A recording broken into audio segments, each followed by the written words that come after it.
The story opens with a shocking truth. In this world, heroes are not celebrated saviors, they are criminals.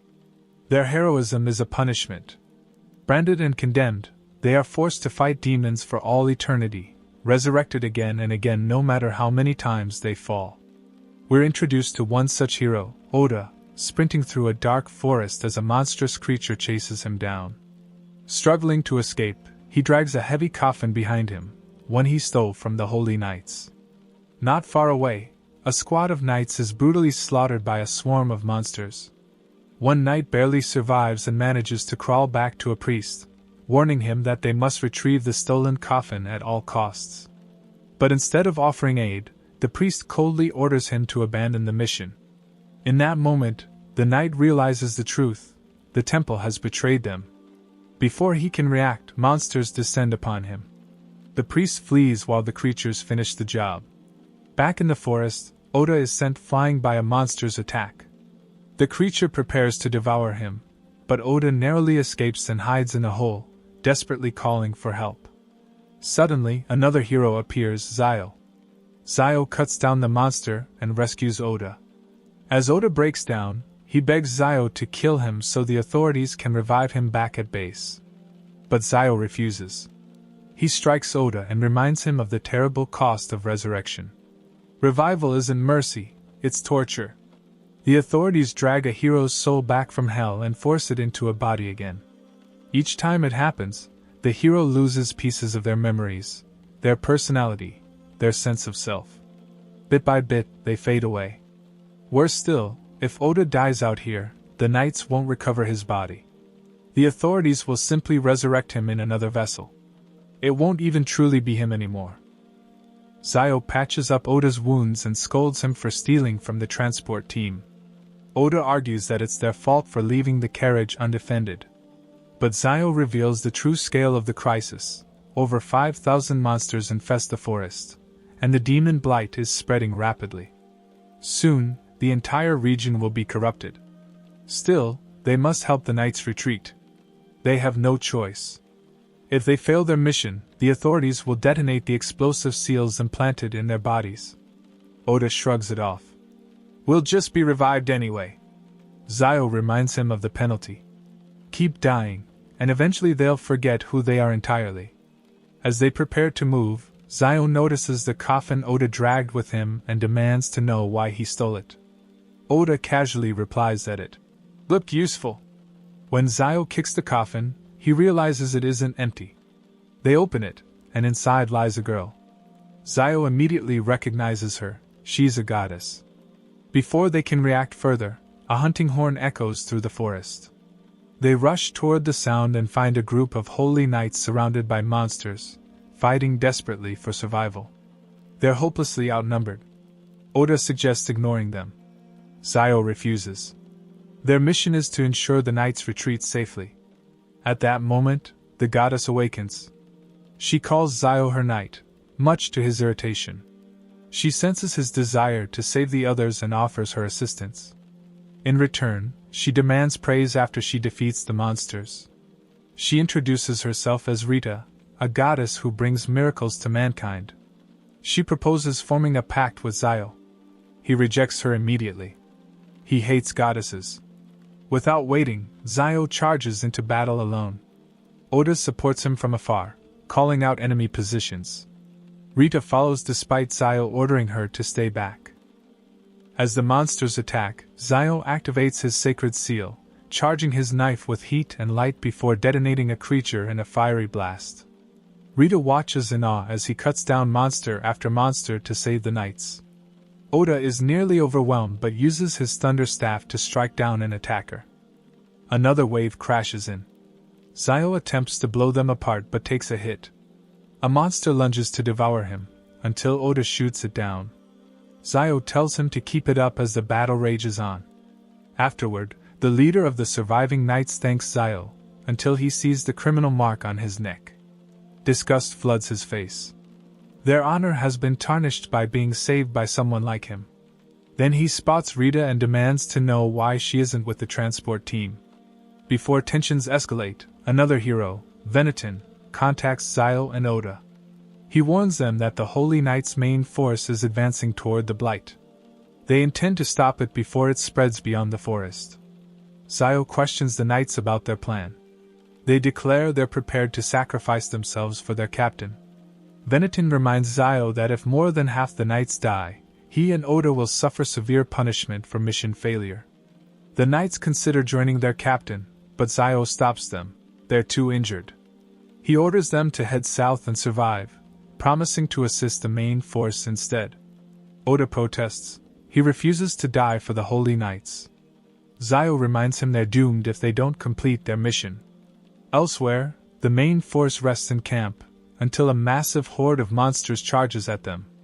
Captain Kivia commands her troops to fire their thunderstaffs, holding the line. Trolls approach, and siege weapons roar to life, cutting them down. Watching from afar, Zio and Oda are impressed, but the knights don't have enough ammunition to last. Rita urges Zio to join the glory. Soon, the knights run out of ammo. Monsters breach the barricades, forcing close combat. Zio predicts a flanking maneuver and turns to strategize. But Oda is gone. He's off looting again. Rita offers her help, but Zio refuses and activates his flight seal, soaring into battle alone. From above, he bombs the monsters. One leaps at him midair, but he slices it apart. Swarms of tiny creatures rain down on the knights, devouring them. Zio weaves through the chaos, blasting enemies away. Captain Kivia notices him. After the clash, she demands to know who he is. Rita arrives, and Kivia is stunned. Did he steal her? Zio denies forming a pact with her. Rita pouts at the rejection. Before explanations can continue, Zio senses it. The demon lord is about to appear. The earth trembles as the towering creature emerges, corrupting everything it touches. Siege weapons fire, but the demon lord reflects their attacks with a barrier. The knights panic. Zio insists they must fight it up close. Kivia considers deploying scorched earth seals, devices powerful enough to obliterate the entire area. Zio stops her. If they're used, no one will survive. The demon lord transforms, launching egg-like projectiles that hatch into man-eating insects. Chaos erupts. A massive gorilla-like beast nearly crushes Kivia, but Zio stabs it, only for his knives to shatter. A stray siege weapon blast knocks him unconscious. Rita begs him to use her power. He refuses again and urges Kivia to form the pact instead, but she doesn't respond. Knights scream as they're devoured. Rita pleads. Even if he hates goddesses, she will give everything to grant him victory. Finally, he gives in. He cuts his palm and forms the pact with Rita. She reveals her true nature, the goddess of swords. Countless blades rain from the sky, annihilating the battlefield in an instant. Zio is stunned by her overwhelming power, but the demon lord still lives. He commands her to summon swords for him. Armed with divine blades, he carves through the remaining monsters. He tells Kivia to evacuate the wounded. She resists taking orders from a criminal, but he insists. He doesn't fight for honor. He fights because he enjoys it. Charging the demon lord, he climbs its massive body. Rita summons a colossal sword as he leaps into the air, severing its arm. It regenerates. Wounded, he shields Rita from a counterattack. Then Oda appears. He's stolen a scorched earth seal. For once, Zio praises him. It's exactly what they need. Recognizing the model, Zio activates it mid-charge and kicks it toward the demon lord before escaping with Rita. A massive explosion engulfs the forest. The demon lord is obliterated. The remaining monsters flee. The battle is over. Zio admits it's not his first time killing a demon lord, but he couldn't have won without Oda. Rita reminds him she helped too. He awkwardly praises her survival, which she insists isn't enough. As he's about to pat her head, memories of another goddess flood back. Kivia accuses him of theft, of stealing the goddess and the seal. She calls him the worst kind of criminal. Rita will be taken to Galapao Fortress. Zio is a villain for forming a pact without permission. Rita insists they were destined to meet. Kivia reveals the truth. Zio was once a captain of the Holy Knights. He formed a pact with the goddess. And he killed her. In a flashback, Zio stands before a tribunal. He explains that he led his unit to rescue another squad facing a demon lord. The officials accuse him of acting without authorization, driven by ambition and lust for glory. They ask if he murdered the goddess Minerva. He admits he did. Gasps fill the chamber. He explains the truth: reinforcements never came. The unit they were sent to rescue was never found. Minerva exhausted herself protecting his men. The blight began corrupting her. If a goddess falls to corruption, she becomes something worse than a demon lord. He had no choice. He killed her to prevent catastrophe. The officials reject his claim. The blight has never corrupted a goddess, they argue. They insist his sacred seals drove him mad. As guards silence him, Zio realizes it was all a setup. The temple. The military. The officials. They wanted him gone. He is sentenced to eternal punishment as a hero. As he's dragged away, he swears vengeance. Zio wakes inside a military tent, exhausted. Rita is still by his side, even though she's free to leave him at any time. She says she believes he had a reason for killing the goddess he once made a pact with, but Zio shuts it down. If she wants out, he'll dissolve the pact. She refuses. Venetin interrupts with bad news: a new mission has been assigned. If Zio declines, he'll be executed. Meanwhile, Captain Kivia receives sealed orders: clear the Zwingan tunnels 20 years after the first demon lord appeared. Half of humanity's land has been consumed by blight. They can't afford to lose more. The hero unit arrives at a nearby village, where fear hangs heavy in the air. The blight is creeping closer. A shopkeeper bitterly asks why the heroes didn't come sooner. A little girl tells Zio her father is trapped in the mines, and that he promised to return for her birthday. For once, Zio feels guilty. Inside the tunnels, they learn the miners were overrun a month ago, many transformed into monsters. Zio explains sacred seals, divine techniques powered by sunlight, though he can only use 2 at a time. Norville proudly shows off a massive explosive device meant to wipe everything out if needed. The heroes work to clear the mines as Norville orders Zio to dig faster while Tatsuya silently pushes himself. Seeing Zio struggle, Rita offers help, but he tells her to save her strength. Kivia, watching nearby, acknowledges his effort and invites Rita to rest with the knights, but Rita refuses to leave her knight. When Kivia insists, Norville abruptly rejects her request as king. Kivia assumes resurrection madness, but Zio bluntly says Norville is just insane. She then questions why he didn't report Oda stealing Rita. Zio claims there was no time, though she reminds him he must report everything. He shifts focus, questioning the mission itself. Clearing monster mines so close to winter makes no sense unless it's punishment, or a way to use Rita. Kivia tells him to stay focused. After she leaves, Zio admits he doesn't trust her. As they push deeper, they encounter corrupted monsters. Tatsuya cuts them down with terrifying efficiency, though Zio notices he's reaching his limit. They establish a temporary base underground. That night, Rita senses it: a demon lord is nearby. Before they can react, a distress signal comes in. Kivia's knights are under attack. The heroes rush in. Though Rita hesitates, reminding Zio the monsters were once human, he says it's too late. The battle is brutal. Tatsuya moves like a machine. Zio detonates blades and flashes of light. They barely manage to turn the tide. Afterward, Kivia reveals more civilians are trapped deeper inside. Norville immediately wants to rescue them. But it's not part of the mission. A priest soon arrives with orders to use scorched earth seals to collapse the tunnels entirely. Norville is furious. Zio initially says they should follow orders. Then he remembers the crying girl. He changes his mind. He tells Kivia that if his unit doesn't return in time, she's to detonate the tunnels. Rita tries to join him, but he refuses.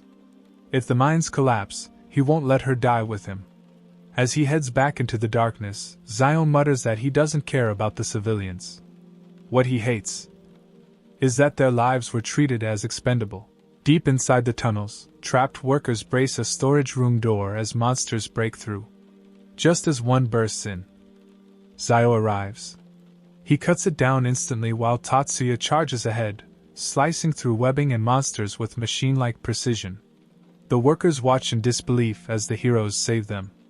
Norville proudly declares their king has come to rescue his people and quickly enhances the workers' tools with sacred seals so they can defend themselves. The foreman explains how they were trapped. One miner heard voices, wandered off, returned as a monster, and they were forced to kill him. Before they can move out, the ground shakes. Monsters erupt from below.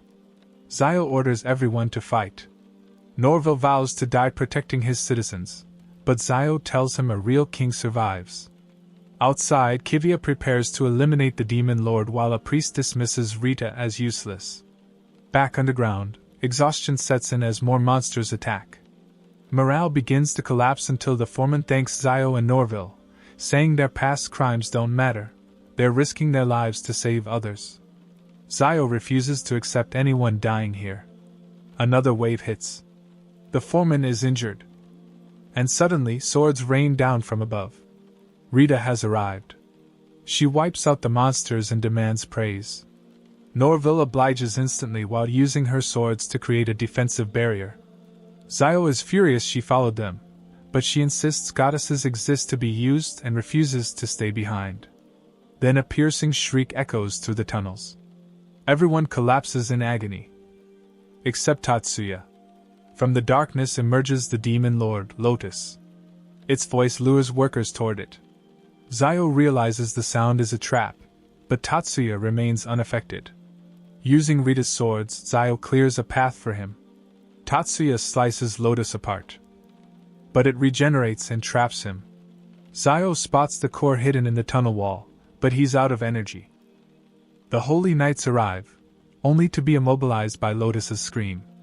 Norville manages to burn the core briefly with his lamp, but the demon lord survives and captures him. With his leg crushed, Norville refuses to yield. He cuts off his own broken leg, falls toward the core, and drives his blade into it. Zio calls him a true king, and finishes the job with Norville's lamp. Lotus burns away. Silence follows. The criminal heroes have defeated a demon lord. The rescued miners return home to their families. The foreman reunites with his daughter, who shyly offers Zio flowers and thanks. Rita insists they should be hers, but Zio accepts them, before quietly handing them to her. Nearby, a priest demands punishment for disobeying orders. Kivia refuses. They saved lives. And as she watches Zio, she begins to wonder. Is he really the villain everyone claims? The hero unit is reassigned to the Mirrored Fortress, a massive stronghold guarding the second capital. Its glass-like walls shine brilliantly, but this time, they aren't here to fight. They're on standby. Oda enjoys the rare break, relaxing with Veneton. Meanwhile, Norville visits Zio in his cell, immediately demanding more wine. Zio reminds him they're broke. After some rambling about a missing teammate, Norville leaves, finally giving Zio a moment of peace to read. Rita interrupts, asking about his book. It's poetry written by a drunk who dreamed of becoming a dragon and practiced flying every night. Soon after, Kivia invites Zio to talk at the Great Exchange Market. There, Rita excitedly buys ice treats while Kivia speaks honestly. She admits she's begun to reevaluate Zio. He's saved lives. The villagers are grateful. Then she reveals something darker. When Rita was discovered in ancient ruins, the temple and military fought over her fate. After Zio killed the goddess he once made a pact with, the military realized goddesses weren't untouchable. They planned to dissect Rita, hoping to manufacture more. The temple objected. The military won. Only after Rita helped defeat 2 demon lords did they reconsider her usefulness. Kivia explains that goddesses awaken during times of blight, wield immense power, then return to slumber. Compared to reality-warping deities, Rita's sword creation ability seemed insignificant. Kivia admits she knew about the military's plan and accepted her mission anyway, intending to confront a demon lord head-on and prove Rita's value. Zio is disgusted by the idea of turning Rita into a lab experiment. Then the next mission is revealed. Defend the mirrored fortress, to the death. The commander explains the strategy. The hero unit will act as bait. Once they're wiped out, the Holy Knights will deploy a goddess specializing in poison. The entire fortress has been converted into a massive toxin trap designed to overwhelm a demon lord's regeneration. If any hero tries to flee, the sacred seals on their necks will kill them all. It's a suicide mission. Venetin calmly accepts, but warns that criminals aren't predictable. If one panics, the seals activate and the plan fails. He asks that Rita remain with them. The commander refuses jurisdiction. Venetin promises Zio he'll secure extra soldiers and artillery support. Zio doesn't fully trust him. A flashback reveals why. Venetin was once interrogated for fraud, over 100 complaints. But instead of punishing him for scams, officials confronted him about an article he wrote claiming Demon Blight spies infiltrated the government. Venetin had fabricated it for money. The officials revealed the horrifying truth. The article was accurate. To keep him silent, they modified his sacred seal and sentenced him to the hero penalty. Death was deemed too merciful. Back in the present, Zio questions Oda about their final teammate, Sa. Oda warns him, Sa is completely unpredictable. At a tavern, Sa loses a gambling match but calmly notes his opponent cheated. When the man grabs him in anger, his hand falls to the floor. Severed. Sa simply states that he doesn't let wrongdoers go unpunished. In a flashback, we see Sa being interrogated about the 12 people he killed. When asked if he feels guilt, he calmly admits he has no moral compass and only kills people he doesn't like. Raised by an order of assassins who use pain and drugs to create child killers, Sa openly admits he's terrified of execution, but says fear won't change his fate. The officials decide death is too merciful and sentence him to the hero penalty, a punishment worse than execution. For the first time, Sa begins to break. Back in the present, the hero unit prepares inside the fortress. Sa casually explains how he grows attached to his targets before killing them, much to everyone's annoyance. Kivia senses the demon lord's army approaching, but only 50 knights remain to defend the fortress. It's nowhere near enough. Sa spots enemy scouts in the forest and eliminates them effortlessly with Oda acting as his spotter. While Zio and Kivia set traps, she reveals she's the niece of the high priest, confirming her noble status. Later, they meet Commander Horde of the Ninth Order, who has formed a pact with the goddess Pelri. He warns Pelri about Zio being known as the goddess killer, but she playfully demands praise for helping him succeed. Explosives are planted throughout the fortress, confirming this is a suicide mission. Tension rises when Sa threatens a night out of boredom, and Rita scolds Zio for sneaking off without her. Soon after, miners Zio once saved arrive to help defend the fortress, refusing to abandon their home. Zio organizes the defenses, sealing underground passages, assigning Sa to guard the rear, and preparing to kill the demon lord before it even reaches the fortress. Death row convicts refuse to cooperate, until Sa shoots one to make a point. Furious, Zio forces him to treat the wounded man. As night falls, the demon lord's vanguard attacks. Traps and barricades initially hold strong, and the knights push back the monsters. But then humans allied with the demon lord appear and burn down the defenses, allowing the horde to break through the front gate. Another wave approaches. And Zio realizes, this battle may already be lost. The battle takes a darker turn when Zio realizes something is off. The humans fighting alongside the demon lord aren't affected by the blight. That means they chose this side willingly. Even worse, it suggests some demons can actually communicate with humans. Rita hesitates. As a goddess, she can't bring herself to attack humans, even if they're enemies. Zio already expected that, so he contacts Kivia. She doesn't know who they are either, but suspects they might be a noble family's private army based on their skill. As the enemy retreats, Zio notices they're heading toward the underground passage, right where Venetin and Tatsuya are stationed. Inside, Venetin starts panicking as monsters approach, but Sa calmly reassures him, Tatsuya alone is more than enough. At the fortress, Norville refuses to retreat, insisting a king must stand with his people. He orders the miners to fire sacred seal cannons, buying time, but the enemy keeps advancing. Realizing the situation is collapsing, Norville tells Zio to go after the demon lord. Zio turns to Rita and tells her to stay safe. She points out that he always risks his life, but he brushes it off. Even if he dies, he can be brought back. Still, she knows the truth. He fights because it gives his life meaning. They move to intercept the demon lord Loss. Meanwhile, enemy riders clash with Tatsuya, and it's a massacre. Tatsuya cuts them down brutally, leaving even the knights shocked at how inhuman he seems. Back with Zio, he and Rita fight through waves of demons using her summoned swords, until a massive worm slams him into the ground. Surrounded, they're saved only when new forces arrive, causing chaos. That chaos reveals the truth. Those riders are from the same noble family Venetin contacted. He lied. He did ask for help. At the same time, Oda shows up being chased, because instead of hiring mercenaries, he stole money from them. Using the confusion, Zio and Rita strike. Rita summons a massive sword that pins Loss in place, and Zio lures it into a trap, collapsing the ground beneath it. Rita unleashes everything, driving countless swords into the demon lord. It looks like victory. But Loss survives and counterattacks. When spikes fly toward Rita, Zio throws himself in front of her, taking the hit. Badly injured, he tells her to run, but she refuses. She's his goddess, and she'll fight with him to the end. Accepting that, Zio finally asks for her help, but makes her promise to follow his lead.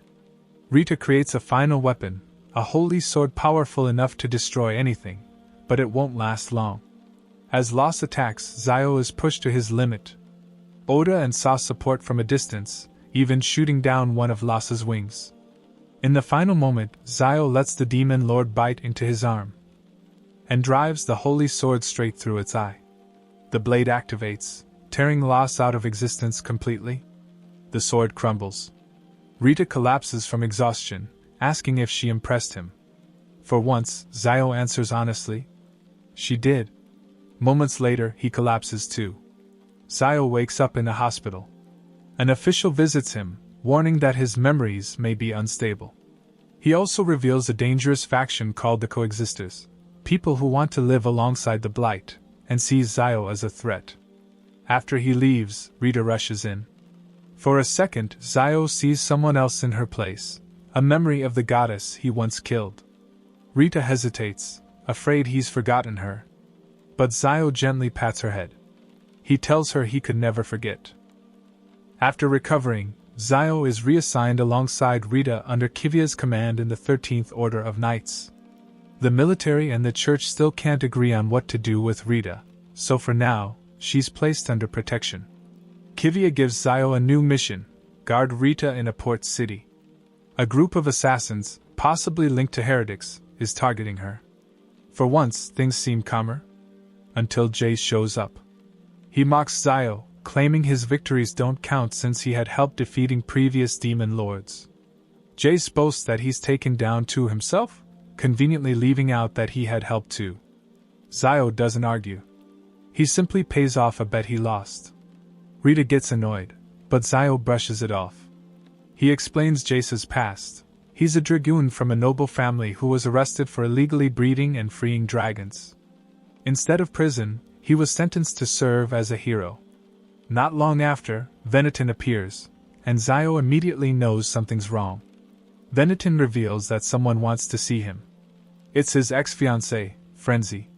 She bluntly tells Zio he's gotten worse, but quickly shifts tone. She still intends to marry him. Zio shuts that down. As a hero, he's no longer even considered fully human, so marriage is impossible. Rita immediately claims him as her knight, making things even more awkward. Frenzy then reveals why she's here. She's tracking a demon lord named Sprien, one with the rare ability to disguise itself as a human. The trail went cold near this very city. That means the demon lord could already be among them. As she leaves, she casually exposes Kivia, who was secretly listening in. The next day, the group heads into the city to investigate. Rita is excited, treating it like an outing, but Zio reminds her they're hunting assassins. To avoid attention, they travel in disguise. Zio chooses a small team, Kivya and Sa, since the others would stand out too much. Sa, however, won't stop talking about corruption in the system, even mentioning child sacrifices.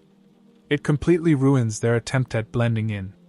At one point, Zio casually tells Kivya she looks good, only to immediately follow it up by saying she looks like a man. She's not amused. While browsing a shop, Rita finds a dagger she likes. But in its reflection, Zio spots assassins. They attack instantly. Kivya slices one down while Sa eliminates another, but panic spreads as more enemies appear. The group retreats into an alley, only to realize their backup knights are missing. Something is very wrong. Sa notes the attackers aren't trained like religious assassins, there's something else. Then a powerful enemy named Shurji appears. She's far stronger than the others. She breaks Sa's arm and shrugs off Zio's explosive knives, even charging through a blast unharmed. Kivya and Zio struggle to keep up. Just as things escalate, another figure arrives, Bojum, along with more fighters. He casually overpowers one of his own men for speaking out of line, showing just how unstable he is. A chaotic fight breaks out. Zio and Kivya barely hold their ground as Shurji and Bojum press them hard. Rita wants to help, but Zio stops her. As a goddess, hurting humans takes a toll on her. Then suddenly, dragon fire rains down. Jace arrives, burning the battlefield with his dragon and turning the tide. But even that isn't enough. Bojum walks through the flames, completely unharmed. His body begins to change, revealing something inhuman beneath the surface. Realizing he's running low on energy, he retreats along with the others. As the battle ends, Rita says something chilling. When she tried to consider attacking Bojum, she felt almost no resistance. Which means he might not have been human at all. He could be the demon Lord Sprien. After the ambush, Kivya gathers everyone for an emergency meeting. Although they repelled the assassins, the knights she stationed in the alley were completely wiped out. That means one thing. There's a spy among them. The room grows tense. Some knights suggest limiting information to only trusted allies. But Zio immediately shuts that down. Trust is meaningless right now. Anyone in that room could be the traitor. He proposes calling in the 12th Order of Holy Knights, specialists in intelligence and investigation. However, he throws objects, pointing out that Zio himself is the most suspicious person there, and the 12th Order doesn't operate openly. Kivya turns to her uncle, Marlin, for guidance. He agrees they can't trust anyone, but also warns that involving the 12th Order could make things worse. When asked about the captured enemies, Kivya admits the truth: the survivors were just ordinary adventurers. The real assassins escaped. Frustrated, she blames herself, but Marlin reminds her that dwelling on failure won't help. That's when Zio steps in. He calmly insists his plan is the best option. Despite Marlin's high status, he speaks directly, but respectfully. Impressed, Marlin agrees to hear him out. Zio's conclusion is simple. Everything points to the Adventurers Guild. Investigating it becomes their next move. Meanwhile, the mastermind behind the attacks, Leo Sadri, meets with his agents Shurji and Bojum. He's furious they failed. Shurji pushes back, blaming poor intel and Jace's unexpected involvement. She refuses to work with Bojum, calling him an amateur, and demands more money to assemble her own elite team. Leo agrees, but makes it clear, fail again, and she's on her own. The next morning, Zio begins putting together his plan. He asks Oda to infiltrate the guild, but keeps it secret from Rita. Oda hesitates, suggesting another teammate instead, but Zio insists Oda's skills are essential.